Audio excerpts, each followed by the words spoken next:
AM Online TV.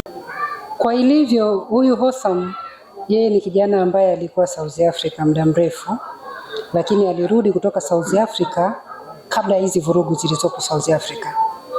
Baada ya kurudi alikuta babu yake amefariki.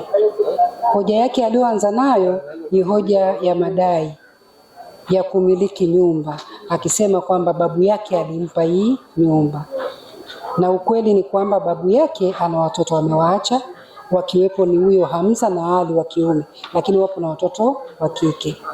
Sasa kilichokuwepo migogoro na baba yake kikubwa ni sehemu tu ya kuwasumbua kwenye familia kwa hayo masuala ya kudai nyumba yale alipewa na babu yake. Sasa katika mazingira hayo amerudi, hana sehemu ambayo anaishi, amefikia hapa kwa babu yake, kwa sababu ndiko alipokuwa anaishi akiwa mdogo. Na wakati anaondoka alikuwa ni kijana mzuri, ana maadili mazuri tu. Amebadilika baada ya kurudi. Inawezekana maisha ya South Africa ndio hayo yamembadilisha.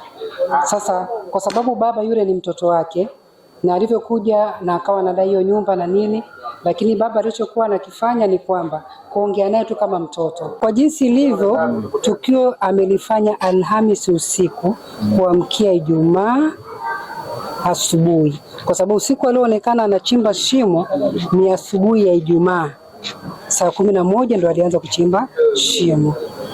Kwa hiyo tukio alifanya jana usiku Alhamisi.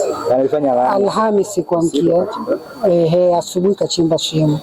Kwa hiyo mazingira ya shimo yalivyokutwa na majirani na nini, wakaanza kupiga simu kwa ndugu shimo. Kwa hiyo ndugu hawakuwa na wasiwasi na hilo shimo sana, kwa sababu walijua kuna ndugu zao huku wapo, yuko Ali ambaye na yuko huyo Hamza. Kwa walichokuwa nakifanya wao ni kumtafuta baba yake, akawa patikani kwenye simu, ambaye ni Hamza.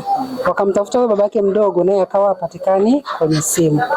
Ndipo mashaka yalipoanza.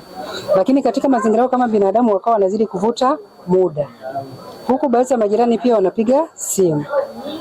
Sasa katika kuvuta muda ndipo ambapo imeelekea mpaka jioni, ambapo inasadikika kwa waliomuona alipomaliza ile shughuli yake ya kuchimba shimo, ina maana alivuta zile maiti akaja akazifukia.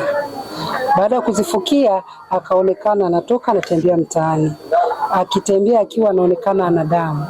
Katika mazingira hayo watu waliokuwa wakikutana naye wakimuuliza anasema ameua, lakini hataja ameua nani. Kama alikuwa amechangamkia.